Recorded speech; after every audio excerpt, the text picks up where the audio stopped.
Well, good afternoon. Thank you all for joining us for the first day of policy orientation.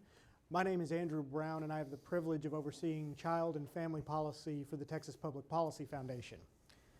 State and local responses to the COVID-19 pandemic exposed major flaws in the child welfare system.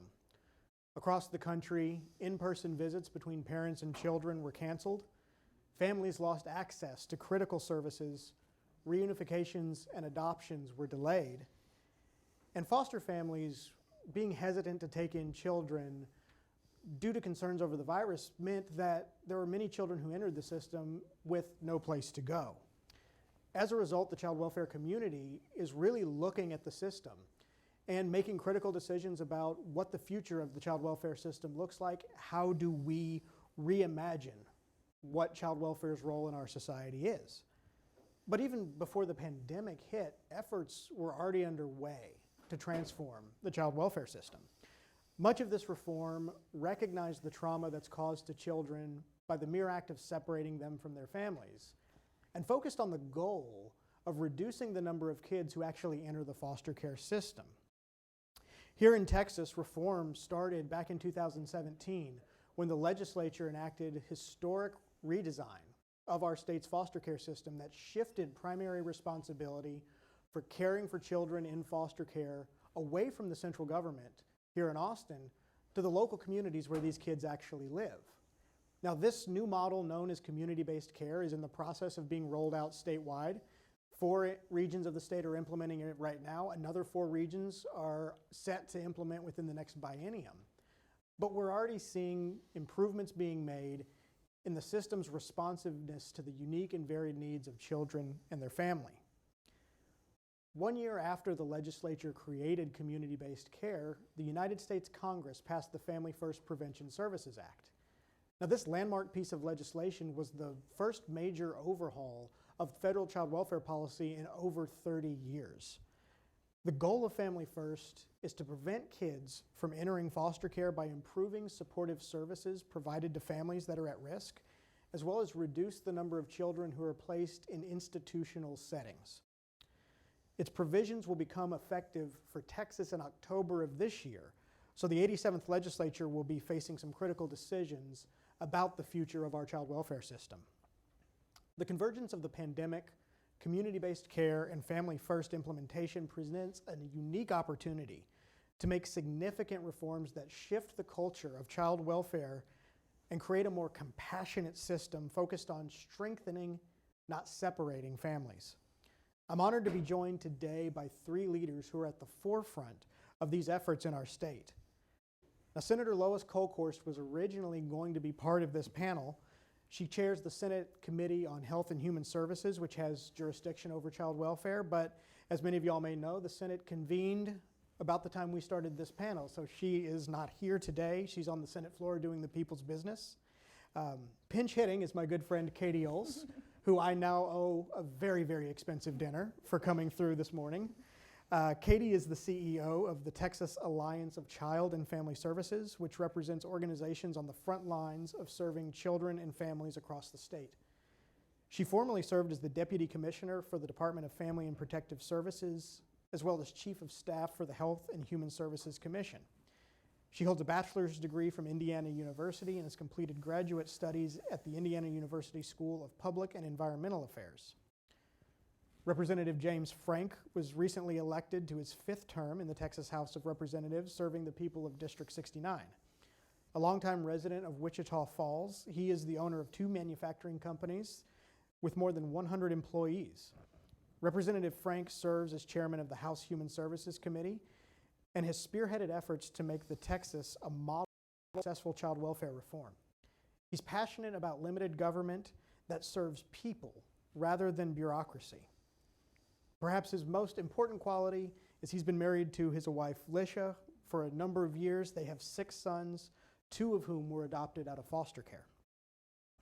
Immediately to my left, Judge Mike Schneider is a trial lawyer and mediator at Berg, Plummer, Johnson & Reval, LLP in Houston, Texas. He's a retired state district court judge and has handled thousands of child custody cases involving the Texas Department of Family and Protective Services. A devoted advocate for vulnerable children and their families, Judge Schneider currently sits on the Council of the Texas State Bar's Child Welfare Section and is a commissioner on the Texas Supreme Court's Children's Commission. Please join me in welcoming our panelists. Thank you. Thank you. Well, today is day 2 of the 87th Texas Legislature, and amid all of the speculation that's been going on over the last year about what session is going to look like, one thing we knew was that child welfare was going to be on the agenda because of the impending deadline of the Family First Act that I referenced in my opening comments. So I want to start right there. Representative Frank and Katie, I want to throw this question to you. Is Texas prepared to make the transition to Family First and a more prevention-minded child welfare system? And what changes need to be made in the months to come? Want me to go first?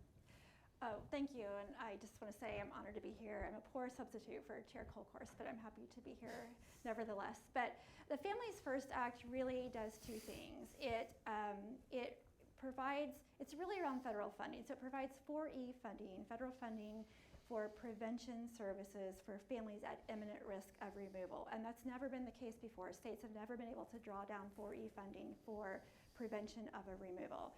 And then it provides restrictions to 4E funding on the residential side and quality requirements to be able to place kids on residential treatment centers. So the state is ready in terms of the goals of the Families First Act were already goals of this state, largely because of legislation passed and introduced and passed by the Texas Legislature, Chair Frank, Chair Colcourse, others, really around making sure that we support families and try to do more with prevention, try to prevent removals by providing services, try to make sure there's a higher quality foster care, community-based care has performance measures that really lend itself to the goals of the Families First Act. And when kids must be in more restrictive settings like a RTC or a residential treatment center, that there are controls in place to make sure that there are protections for the children and that those services are absolutely necessary. So I think in terms of the state's readiness, the state already had adopted the goals of the Families First Act long before that passed. Now there are fiscal implications of the Families First Act that the Texas Legislature will have to grapple with this session. The federal government did pass a transition act that does provide the state $50 million, approximately $50 million, to help provide some readiness support for the state to get there, but I don't quite think we're ready for October. Yeah. Representative Frank. That's a great setting of the table. I think we'll find out in the next 138 days whether we're ready. I think the agency has done a lot of things to prepare, but at the end of the day, the legislature has to agree on what types of services that we're going to put under the Families First. My concern always has been with Families First that it will be a way to add services that will pull more kids into the CPS system, which I believe is the exact wrong thing to do.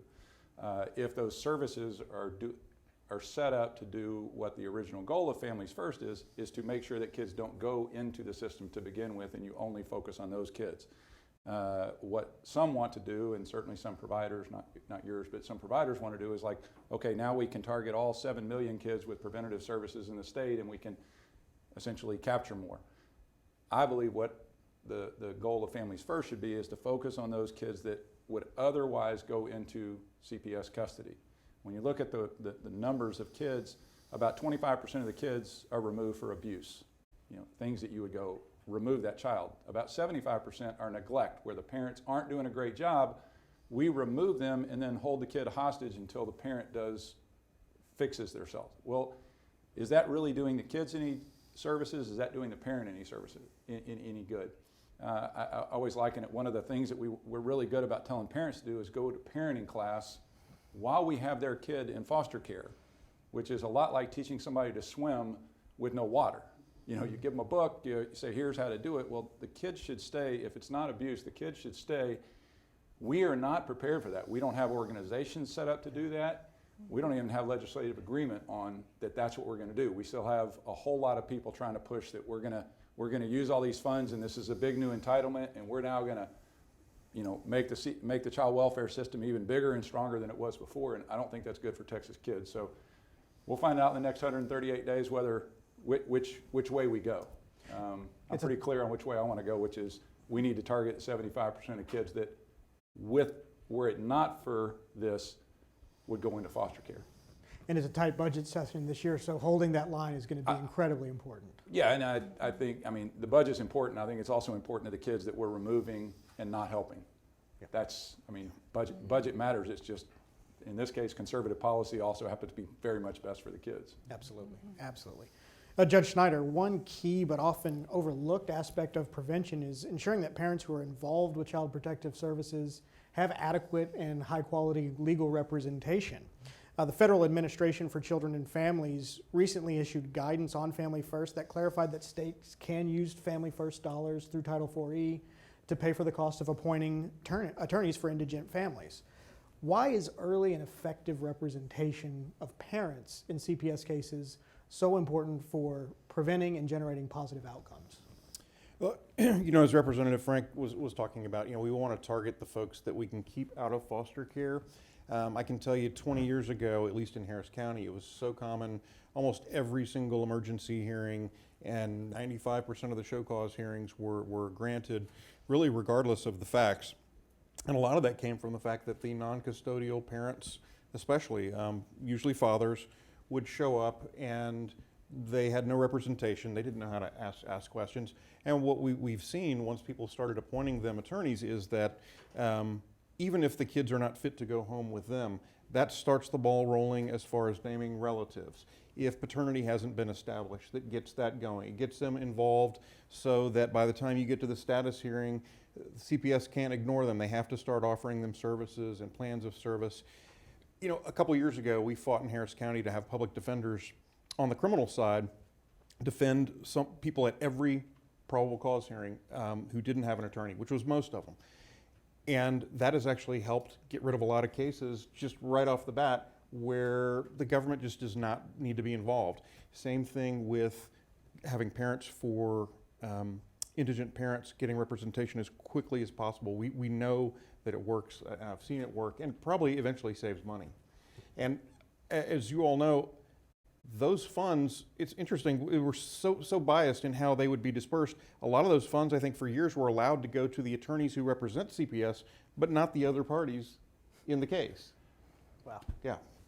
If I could tag on to that, the earlier the better, because once a child is removed, it takes an eternity Yes. to remove. So again, you talk budgetary, if you remove them and they're out for 8 months, that's 8 months times about $2,500 per month per kid. It's a huge amount of money, whereas if you have representation as soon as you go in there, you can save a whole lot of money and save that trauma on the kid.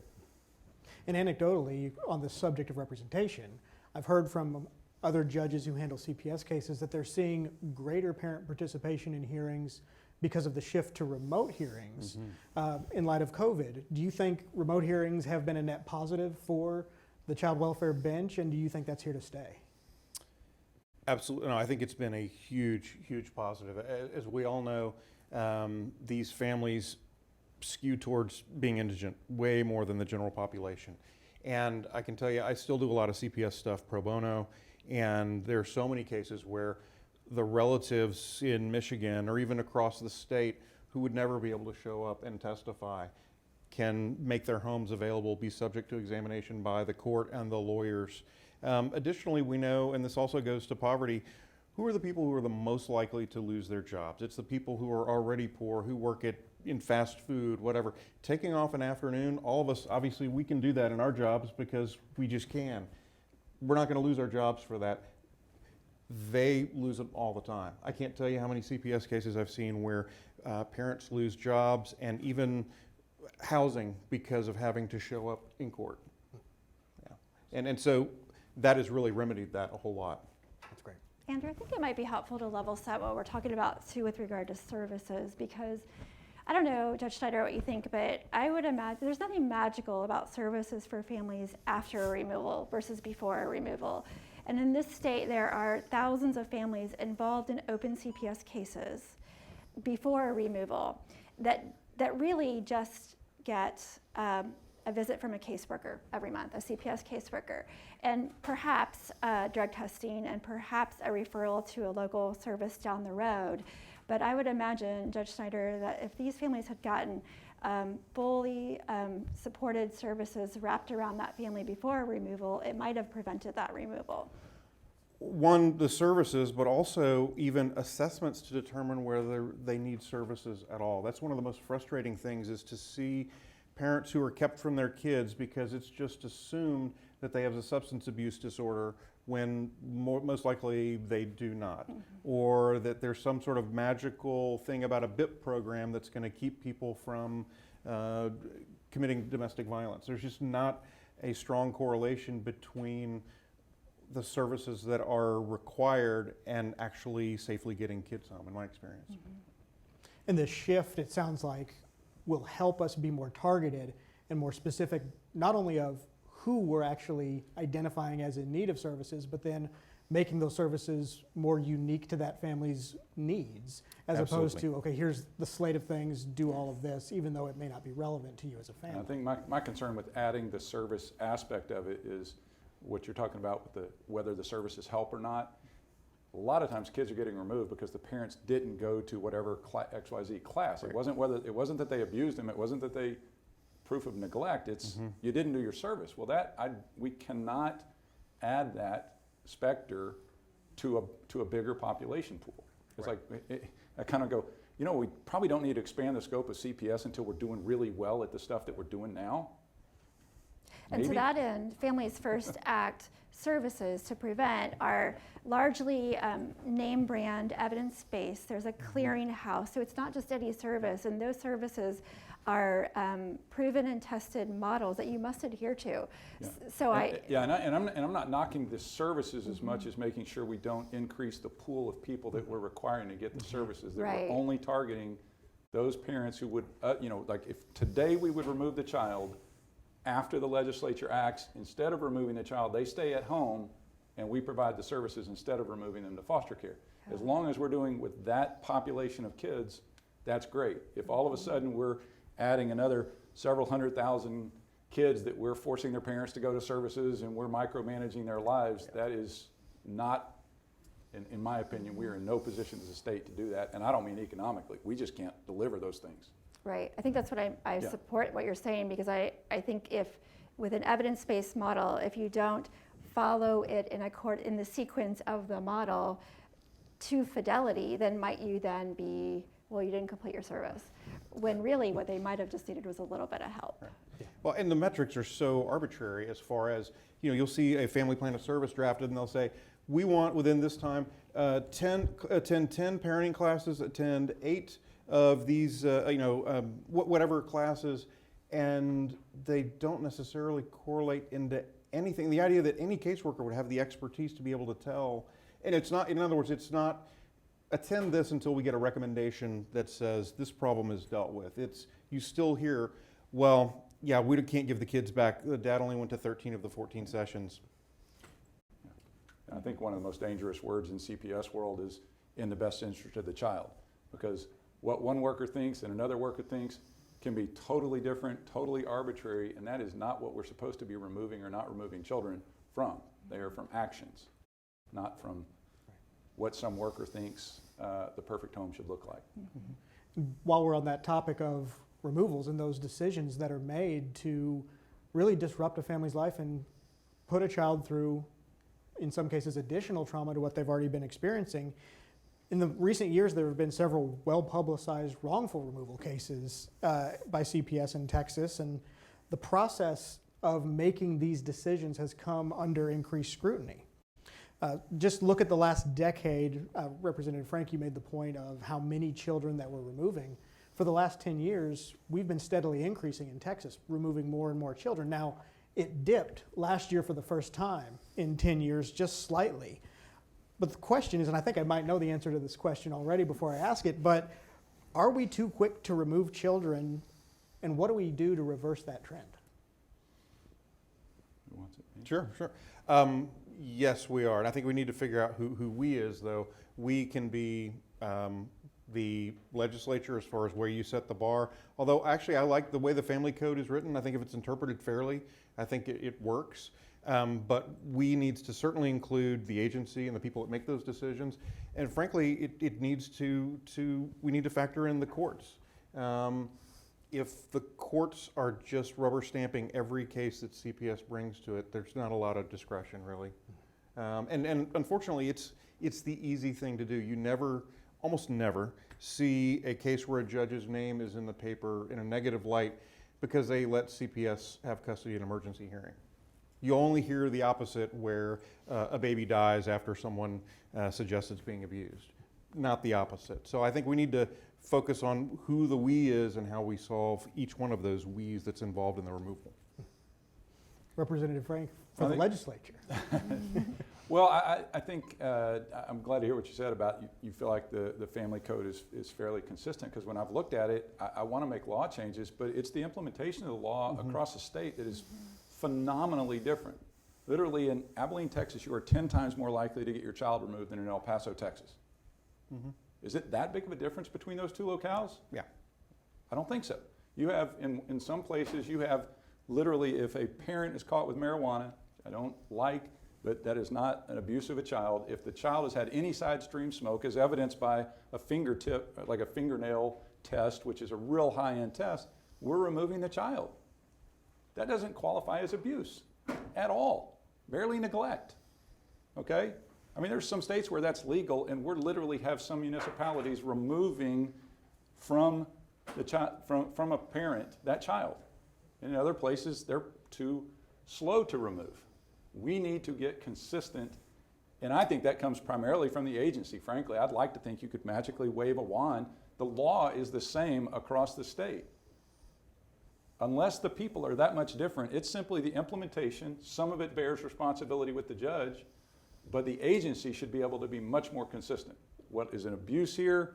You know, what's an abuse in Austin or neglect that is worthy of removal should be the same across the state. The law is the law across the state. Shouldn't matter whether you're rich or poor, and it shouldn't matter what zip code you live in. Absolutely. I would just add, Andrew, I think another opportunity for the state is to really look at, and to your point earlier, once a child is removed, it's a foregone conclusion that they're going to be in care for months, if not years. Right. And I think we have a real opportunity to look at immediately upon a removal, what are we doing to reunify, and let's bring the family in. Let's have, what if services are needed, let's do that. You know, we spend a lot of money on cases that last years, foster care services that can last years, expensive deep end, you know, more therapeutic care that could last for years. And what could we do to reinforce families and support them with reunification much faster? Well, and as Representative Frank pointed out, you can have these incredible discrepancies in outcome as all across the state with the same law. Similarly, if you look at different parts of Texas as far as how long kids stay in foster care once it starts, the average kid in America who is in the foster care system is in for 17 months. The average kid in Texas is in for 19 months. The average kid in Harris County is 24 months. Clearly, judges and the agencies and defense lawyers aren't pushing hard enough in these cases to get them home. Right. And by most data that I've seen, you have roughly a 50-50 shot of ever going home as a child once you get removed into foster care. So to your point, pushing harder to get these kids home is a key thing that we need to be doing. You had mentioned, Judge Snyder, basically one of two ways that a judge can make the news. You actually made the news as a judge in a very different way recently. You're featured in a recent podcast from NBC News and Wondery about a case that you presided over in late 2018. This podcast is called Do No Harm. It's absolutely phenomenal. If you haven't listened to it, I highly suggest that you do it. But it focuses on the Bright case and spotlights the harm that can happen when the system designed to protect children oversteps. Could you tell us a little bit about that case and the problems that it revealed about CPS practice? How much time do we have? Hey, we've got about 20 minutes. So that is a fascinating case across so many dimensions, including some of the ones we've talked about. Dylan and Melissa Bright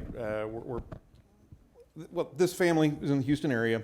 The youngest child, a toddler, was, by her own admission, dropped by the mother. She took the child to the hospital, had a fracture that was consistent with the drop. There was also another skull fracture. And there was a concern by the physicians that there may be abuse if this other injury wasn't explained. Interestingly, one of the physicians who testified at the hearing admitted that if the mother had just lied and made up a story about how the second subdural hematoma occurred, they never would have called CPS. In this case, the parents hired their own experts way before the case was filed, and the very credible experts explained that you could have not only subdural hematomas, more than one from one injury, but you can have them on opposite sides of the head, and that's still not necessarily consistent with child abuse. These kids were placed with relatives way far away when there were relatives who should have been approved, who were right by the parents. So one of the kids was already very special needs.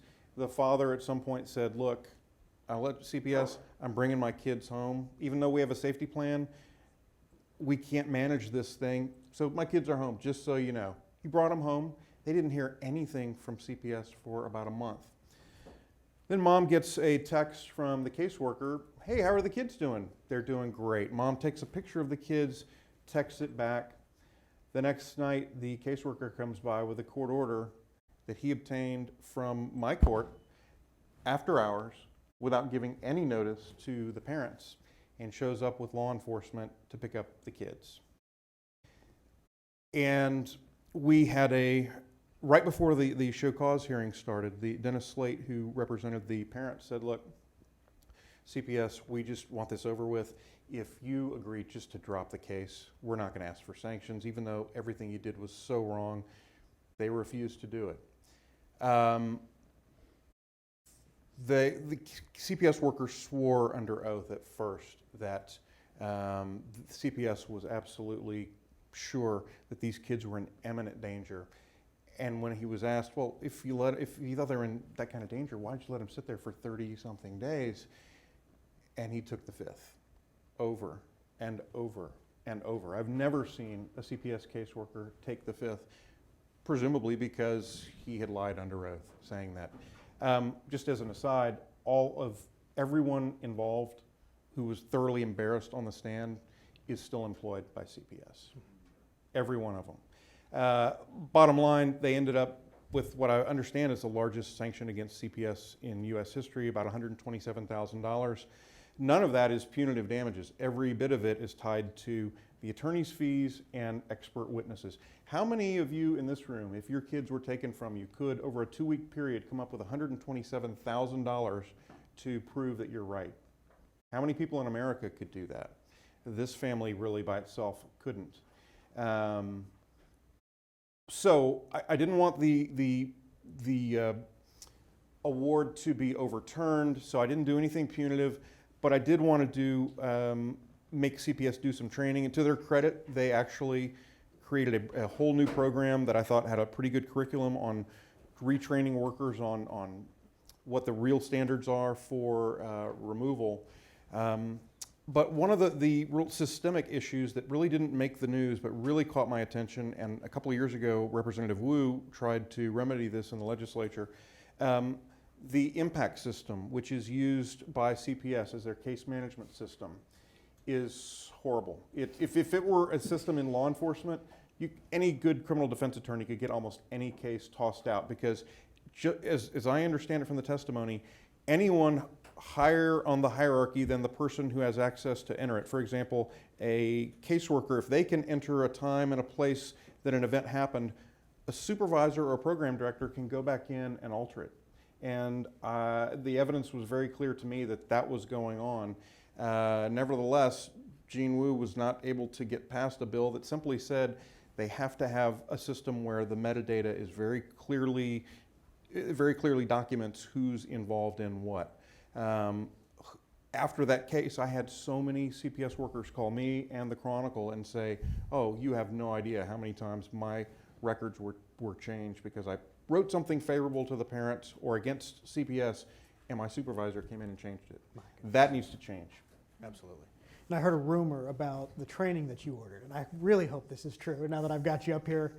Did you order them to train their people in the Constitution? Yes. That's amazing. Yeah.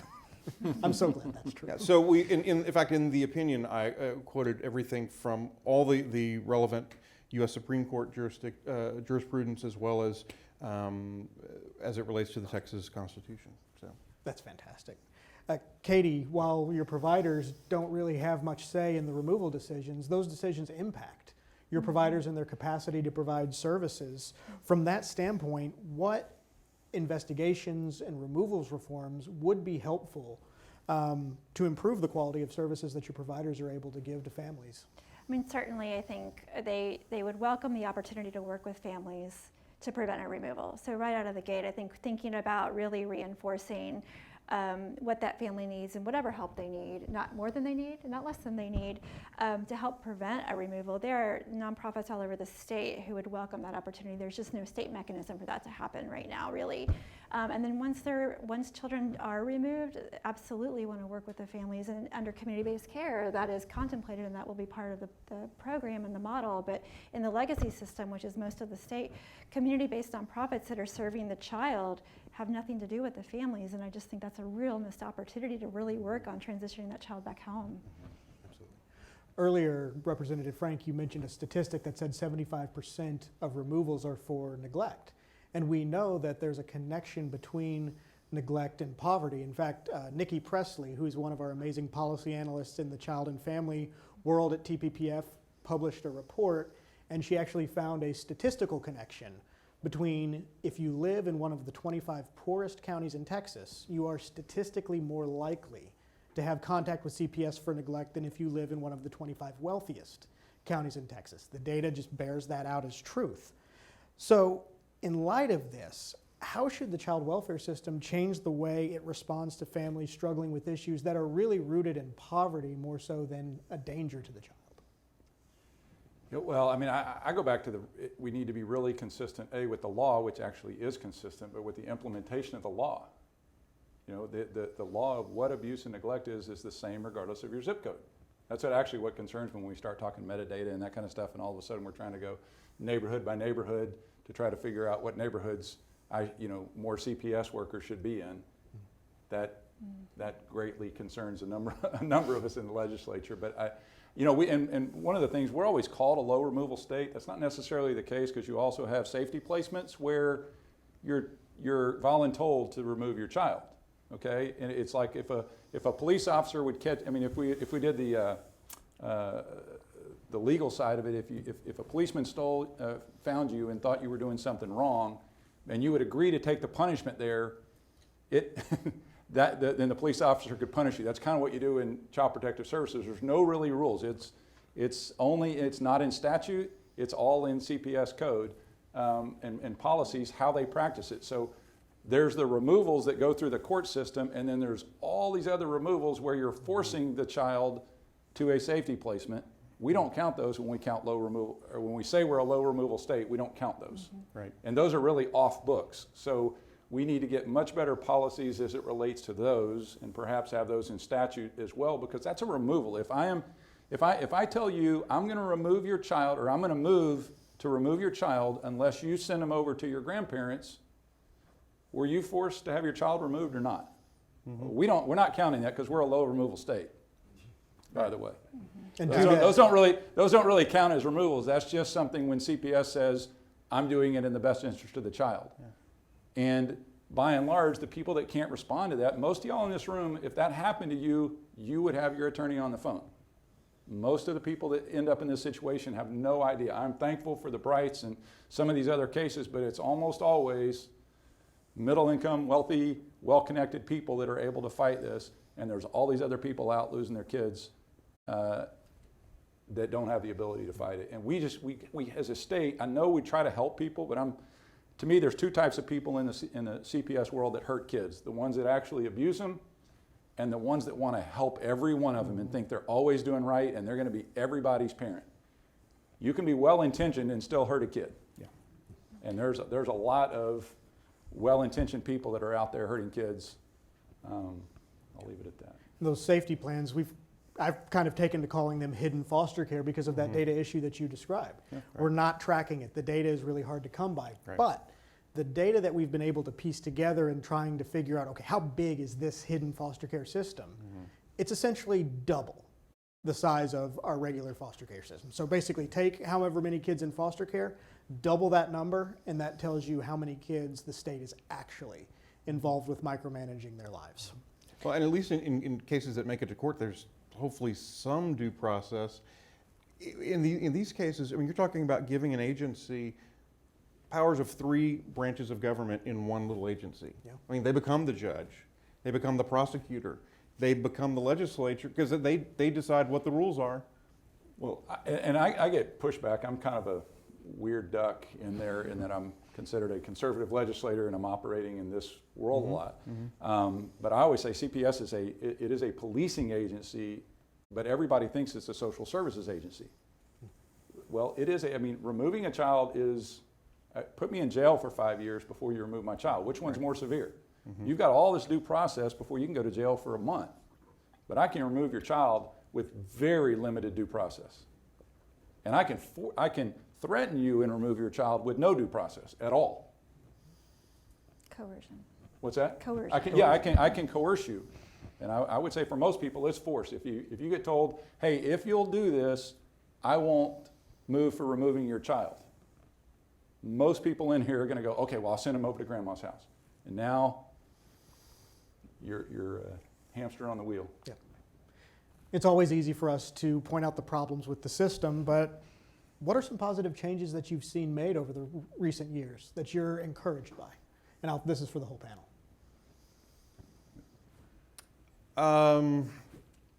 So I think the pandemic really has caused folks to get a lot more efficient in having hearings only when you need them, not having to have everybody, have them be as disruptive. I think that was very much an unintended consequence, but that's something that I think is going to stick around.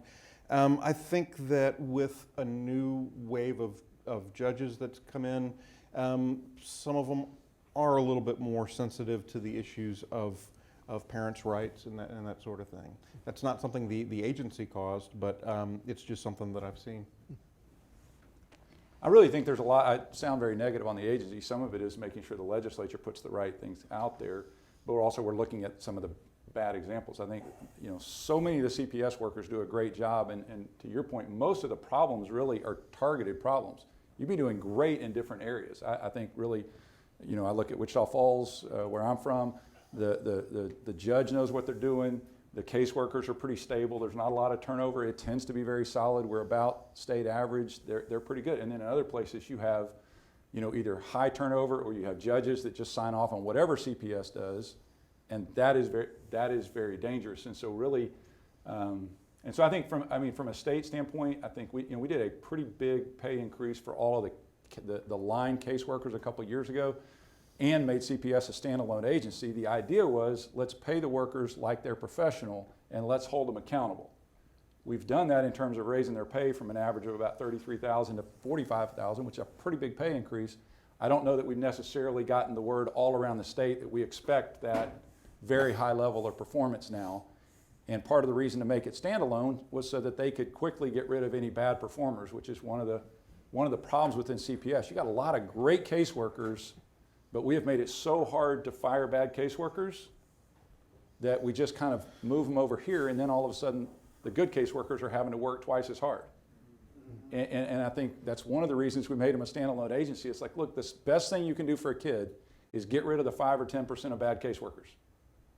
Just get rid of them and then let the good caseworkers do their job, because that's what we're chasing most of the time. Is there's just a few bad caseworkers and they're not being held accountable, or there's a judge. It's very difficult, even as a chair of the committee that oversees this, to get information at the judge level. I can't see information to say who's signing off on every single recommendation from CPS. That would be pretty helpful data. The judges don't want to be held accountable for that. I can see it within the 40% of the judges that are run by the state, that you can tell that. But most of the judges, they're only held accountable by their local voters. Well, most of the local voters don't know what's going on in the CPS world. If I can comment on absolutely. the getting paid comment, that's certainly true with CPS. One positive thing that I have seen is, to be fair to Harris County, maybe one of the reasons kids are in foster care a little bit longer is because the is it Fostering Connections program, where they're figuring out ways to have relatives get reimbursed. I mean, nobody thinks that foster parents should have to do what they do for free. Well, what if we could keep kids out of foster care with relatives by subsidizing them, and not break up a family? You know, sometimes kids can go to grandma's house for a couple of months and not have any of the trauma that you have associated with the CPS cases. I mean, even the cases, and I think everybody who chose to be here today knows this, even in the cases where 100% of the people would agree, we got to get these kids out of this house, that's still a horribly traumatic endeavor for those kids to endure. So that is a positive change. So in the interest of making the system more responsive and more sensitive to the needs of kids and preventing the trauma, Texas is moving to give communities a greater say in what happens to the kids in their neighborhood. We referenced community-based care at the beginning of this panel. That is the redesign of our foster care system where, you know, if you live in Wichita Falls organizations, nonprofits, charities, those are the ones that are responsible for caring for the kids, not Austin. If you live in Dallas, if you live in El Paso, it's going to be your community, your churches, your neighbors, you know, the charities that exist in your community that will be responsible for caring for kids in the foster care system. Katie, I want to talk about the implementation of community-based care before we wrap up, and give us a brief status update and how your providers are preparing. Sure. So community-based care is operational in 4 different catchment areas of the state, with a 5th one and supposed to be coming online soon-ish. But it's going really well. I think that would be my answer to what's going well in the system, is that we are allowing communities to really take ownership, and we are recognizing that the child welfare system is not just CPS. It really is a collection of community partners, churches, schools, nonprofits, the agency, judges, and so on. And so each community involved in community-based care is creating their network and their program that works best for their children and their families. And it can look different. There are cultural differences, there's resource differences. And so I think it's going really well. And it's not just what I think, the numbers are showing that it's going really well. The performance measures that the lead agencies are held to are representing that it's great improvement. And so there will be 4 more catchment areas that the legislature will make a decision about whether they want to fund or not fund next biennium, but we're hopeful that they will. To that point on implementation, Representative Frank, you were involved from the very beginning of this redesign and have really been bird dogging this through. Well, the implementation has been painfully slow, frankly. You know, the 2 big changes, you know, we did the pay raise, or 3 big changes, pay raise for kinship care payments, standalone agency. Well, the standalone agency was incredibly popular within the agency itself and was extremely fast implemented because they wanted to. Community-based care, instead of being Austin-centric, it's out in the areas. Well, guess what? That wasn't all that popular among some of the staff because it means you are decentralizing, and guess what? They don't want to. You're telling me the bureaucracy doesn't want to give up power? The bureaucracy does not want to decentralize at all, and there's been tremendous pushback from the agency. There's been tremendous slow rolling of the rollout of it.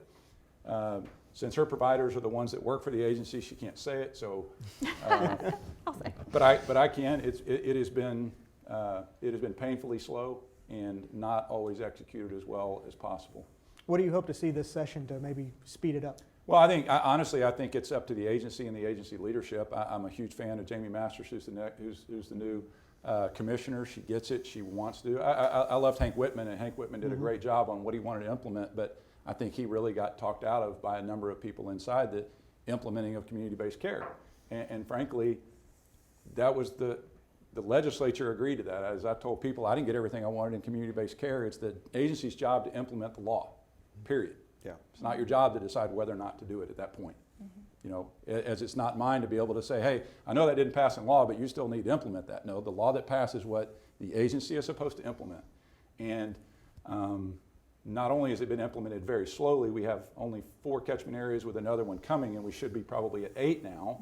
It has also cost a lot more money because as they have other people doing the jobs, they're not necessarily pulling down with the number of employees on our side. So if you pay 2 people now to do the job that you were doing at 1, shockingly, it's going to have huge financial implications. So we're having a situation where we're being told it's going to cost all this money. It shouldn't cost all that money if it was being implemented the way it was supposed to. The original plan had 0 fiscal note because you were going to have, and that may have been unreasonable, but it certainly should not cost what it's costing now. It's almost like, I'll leave it at that. I will agree with you, and not only that, I would offer that I think we have to really keep an eye on and resist this urge to create mini DFPSs in all of these catchment areas. Yeah, like absolutely. there has to be some grace with regard to doing things differently. And Really in CPS, look at the number of people that actually provide direct care for the kids. Caseworkers, 12,000 employees, 4,000 caseworkers total. A little off balance. You know, you look now, we're outsourcing and having these different providers in these regions do it. Well, at some point, how many different people need to watch them do it? You know what I mean? But they're great jobs, right? Oh, absolutely. I mean, it's an awesome job to have. Good gig if you can get it. But at the end of the day, we should be focused. I'm a manufacturing person, so I'm all about like efficiency and the way things. You better have more people doing the job than watching do the job. You need more people taking care of kids than you need filling out forms and, you know, peace. Sorry. Before we shift to Q&A, I want to circle back to the main theme of our panel, which was creating a more compassionate system. So very quickly, I want to just go down the row. In your opinion, what are the primary characteristics of a more compassionate child welfare system? Well, one is, and Representative Frank has brought this up, is having a strong delineation to the extent that you can between child abuse and neglect. To me, that's one of the big deals. You know, I don't have a problem, obviously, taking kids away from dangerous situations and having a system where there's even a punitive element to people who abuse kids. But what is happening is, and has happened for years, is that people whose crime is being poor and not having great representation being punished along with their children for something that is not intentional whatsoever. So I think making those very separate and treating them separately, you know, all the kids are suffering from the same thing, which is either a lack of a good household or whatever. But the way we are so, whether unintentionally or not, so mean to parents who have to go through these systems, and it's just not fair. The fact that we're talking about this, though, is a great thing. It's a good first step. Absolutely. Katie, a more compassionate system, oh what gosh, does it look like? Less clunky. It's clunky for families. It's clunky. I don't know a better word to use. Clunky came to mind, but it's clunky for the public caseworkers. You've got so many checkers checking on things, same thing, different things. At the end of the day, you've got great people wanting to do good work, and there's just so many rules and forms and people and hurdles to clear, and it makes it really hard to just do the good work that we all want to do. That's a good word. Really, there's three things. You know, when we have a bunch of money, like we did a couple sessions ago, then we just said, well, let's increase the budget 20%, and we did a bunch of stuff and said we're taking care of it, but we didn't necessarily help kids. We actually started removing more kids, and kids were staying in just as long or longer. In a tight budget system, I think there's three things I hope we can do. We should be doing anyway, but the fact that it's a tight budget means it's more likely to pass. One, we need to be a lot more careful in removing kids. We've talked a lot about, but on those 75% that are neglect, we need to try to prevent those kids from getting in the system to begin with. Mm-hmm. We need to keep them in a lot shorter time. You said 19 months. Last I saw was 21-month average. If we can just decrease that a couple of months, if you decreased it by 2 months from 19 to 17 or from 21 to whatever the accurate number is, that's about 3,000 kids, 3,000 less kids in care. Then you can spend that money on the kids who are still there, or heaven forbid you could save money, but you could spend money on the kids that are still there. And then we need to get them out as quick as we can, and that's the focus on adoption. We have kids languish in there. Again, 19 months, and you think about it, 19 months is a lot for those of us in the room. Well, these kids are 4, 3, 5, 6. It's 10, 20, 30% of their lives stuck in a situation where you don't know what you're doing. And uncertainty is an extremely dangerous position for a kid.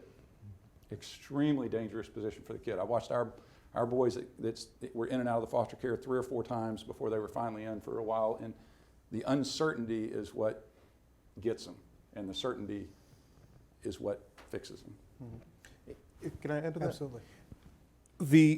you know, we are understandably appalled by these, you know, whether it's 17, 19, 24 months, but we also need to realize for a lot of these kids, that's just the beginning, because the metric for that is when do we have a final order or when is the case dismissed? For so many kids, that's the beginning of the PMC phase that takes so many of these kids till they're 18. So when you really look at it, that the average permanent managing conservatorship is when the state is the parent, because you can't get a permanent placement with an adoption. Right. So, I mean, that really makes the numbers look so much lower than they really are. Agreed. Yeah. All right, we have a few minutes for Q&A. There should be a microphone here in the main room as well as one in the overflow room. If you've been to a policy orientation before, you know that we have a golden rule at TPPF. Please keep your question short, and it does end in a question mark. No speeches? Real quick, is that I see tomorrow morning we're talking about America's greatest asset, the family. And so I'll bet you dollars that that's the energy that's built here is we got to keep the family, our greatest asset, in place. Absolutely. I was a board member, long time, 20 years, CASA volunteer. And we have this thing called Family Finding Network, which we chase down relatives that already given up on the family, and we say, no, things are different. We twist their arm. I chase them down across country, and I tell them, you can do this, and they say, okay. But we have to work with all the parties to make it happen. I guess my question is CASA a value or an impediment? Judge Snyder. I've seen them be a great value. First of all, I think it's a great thing that what you're describing is something that really wasn't the focus of a lot of people 10 years ago, which the term that I usually hear is case mining.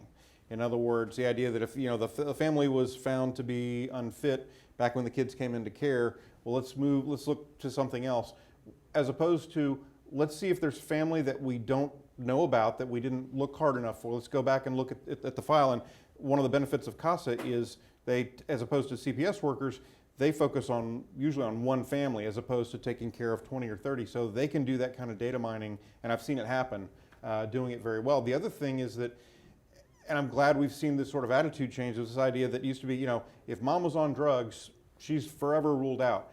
Guess what? People get sober. People get over substance abuse issues. People get stable. People get away from abusive relationships.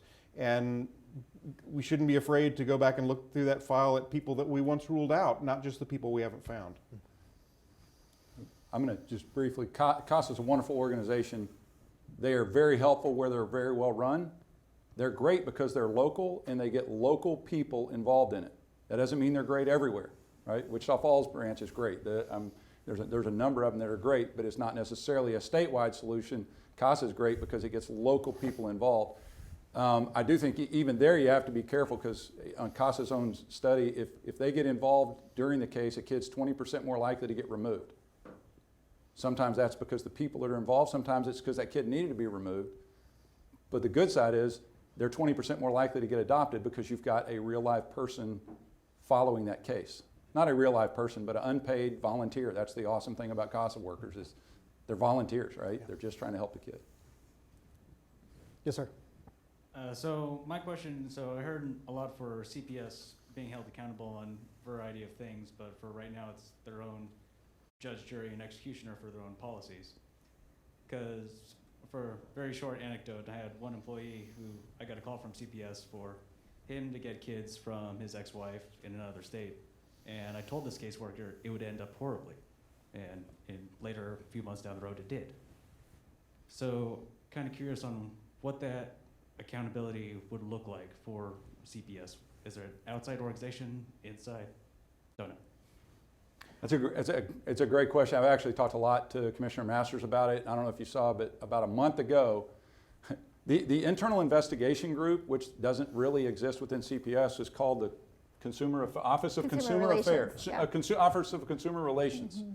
That just got changed to the Office of Accountability. I know that's just a word, but she understands the need for an internal investigation. I think legislatively we may need to do it, but at the end of the day, you can't really force an agency to do something they don't want to do. I know that may be frustrating for y'all, but you can put laws in place. you need buy-in from the leadership. That's why it's so important who the governor puts in place in those positions. She gets it, and I hope that it's going to continue to change. But culture is a tough thing to change in an organization of 12,000 people. So there is an office of accountability. You can hold us accountable to make sure that grows, because frankly, just like we find parents who aren't doing their job right, if somebody has taken advantage, and there's some bad stories, they need to be held accountable. And I hope and pray that organization that has just now been renamed within the last 30 days actually does what she's now calling it. So she's an advocate, I believe, on getting some of that fixed. Transparency, transparency, transparency. We put some research out over the summer on applying efficiency audits to the child welfare system. So if you're not familiar with the efficiency audit concept, financial audit just looks at, are you spending money and are you keeping track of everything in the way that you're supposed to do? An efficiency audit says, okay, how are you spending money, and are you getting the desired outcomes for the way that you're spending the money? And then are there better ways that you could get the same outcomes and use those resources more effectively and even improve your outcomes? So we put some research out. I think there's going to actually be some legislation this session around applying that efficiency audit concept to the Department of Family and Protective Services. It's been done in Oregon with amazing success. When I was researching this paper, I actually had to call Oregon because they had a problem with sending kids out of state to psychiatric facilities, to detention facilities where these kids were being just treated horribly. It was a major scandal in Oregon. There were about 100 kids at the time they started their efficiency audit. Within a year, all of those kids had been brought back into the state of Oregon. The weird thing about the data was I didn't see an increase in foster placements. They did not increase their foster capacity. So I ended up getting on the phone with the folks who did the study in Oregon and said, I'm looking at these numbers and it doesn't make sense. I say, no, that's right. We didn't increase the number of foster placements. We just made our processes better and more efficient, and we were more creative with our casework, and we're able to bring 100 kids home without increasing the number of foster homes in the state. So these efficiency audits can be incredibly powerful to both provide the transparency and accountability that you're talking about, but also to improve the responsiveness of the agency. Other questions? Okay, under investigative research, where children are minors, and in one case, I'm going to mention two distinct, well, in the third one, a child repeatedly accuses a father, a stepfather, a boyfriend of a mother, of child molestation. And second, a child is committed under child abuse and put under this Child Protective Services, now has a record and is now criminalized. And it turns up the mother was in another state, took the child, and it was his sister. The brother didn't know. Now he's accused of child molestation, and foster care comes in, criminal records come in, the child commits suicide because it was just too much. The mother never told him that was his sister. Then the third one, when they reach 18, they're homeless because they come out of foster care. They really have not learned the responsibility of caring for themselves or having jobs or getting the training to come out into a normal society, to be self-sufficient, self-responsible. Question. Yeah, I think you've described the life cycle of one of these cases perfectly and highlighted what we've been talking about today, which is you improve investigations on the front end so you respond more quickly to those cases where that child was clearly in imminent danger of harm. Casting us not as broad of a net and narrowing that scope of who we're dealing with in CPS would probably make that more effective because it makes it easier to find those kids that are actually in those situations. The services that that child got when they were in care, obviously Katie can talk to the importance of preparing kids for aging out is what that's called that you described where you turned 18. And I think what you're also describing makes me think of that, the always swinging pendulum, which is we want accountability, and with that you have to have some scrutiny and put a mirror up to the system. Everybody has a role, but if there is intensified scrutiny, as we currently have in the system right now, you're going to get more risk aversion, which means you're going to have a tendency to not want to want opportunities for children to be harmed. And that means you keep them close and you kind of reduce that opportunity for normalcy and experiential learning and things that we know kids, teenagers have to have. You got to fail a little bit and to learn and build resilience. And in the current environment right now with this heightened scrutiny, a lot of checkers checking on everything, I think we're going to see a little less normalcy. We've got time for one more question. I want to pause really quick and make sure there's not one in the overflow room, so just bear with me. In the question from the overflow room. Okay, hearing none. You've got the mic. All right, so we talked a lot about making CPS more accountable. We talked a little bit about what happens when CPS oversteps its bounds, and I know the judge was able to instruct them to do certain things. I'm thinking also of the Pardo case that happened recently, where after the Pardo family won their case, CPS kind of administratively put them on a sex abuse list and some things like that. To my understanding, without evidence. Thankfully, there was more litigation and the Pardo family was able to clear their name. What's being done, not just on the front end for accountability, but on the back end for punishment, I guess is the best way to describe it, or reprimand, to make sure that things like that don't happen again and that the process is fixed? I can speak to the central registry piece, but you know. No, you go. On the central registry piece that you're talking about, just briefly, that's a government database that says if you have a reason to believe finding for abuse or neglect. We think about sex offender registries, but the big difference between a child abuse central registry and a sex offender registry is there actually is a court process prior to listing on the sex offender registry. Mm-hmm. If you're listed on the central registry, and this is what happened in the Pardo case, there was an administrative decision made prior to that case ever going in front of a judge that put them on the registry. And there's an entirely separate process of getting removed from the registry, most of which exists within the very department that put you on the registry in the first place. So there's a very disturbing, in my opinion, lack of due process in central registry listings. We're working with members of the legislature to hopefully address that this session. One of the great things about this work is there's been some national conversations around it with organizations on the right, like TPPF, and organizations on the left, like the ACLU. We have this really strange bedfellows relationship, but around putting more due process into central registry form. I was just going to add to that. The agency right now is putting more formal processes in place for the central registry. Because it's a tough issue, right? Do you want to know whether somebody's had CPS called on him 5 times? Is that a helpful bit of information to know? You know, if you probably do want to know that. But if you've been called and you have a case and you've been, what's the level of exoneration? There's just no real internal processes. And so what I've challenged the commissioner to do is tell me what processes y'all are going to put in place. And if not, the legislature is going to do it, and y'all don't want us to do it. You don't, because we can't, yeah. Go ahead. No, that's good. All right. Well, I was just saying, Representative Frank, Katie Ols, Judge Schneider, thank you all so much for your time today. Thank you. Thank you all for being here. Good job, Ms. Ols.